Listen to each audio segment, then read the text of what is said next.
Akavimba mfereji, akawaambia watu mwageni maji majiko manne. Wakamwaga maji mara ya kwanza,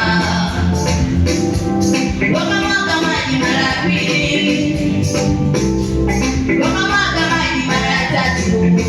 Elia akaanza kumwita Mungu, Mungu wa mbinguni, we Mungu, we Mungu, Mungu wa mbinguni, najulikane kuwa upo.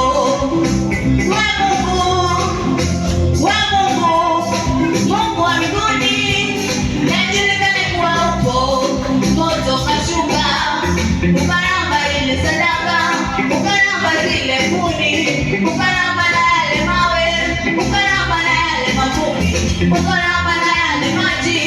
Watu wakasujudu, wakasema huyu ndiye Mungu anayepaswa kuabudiwa, Mungu huyu tunayemwimbia, Mungu wa Elia.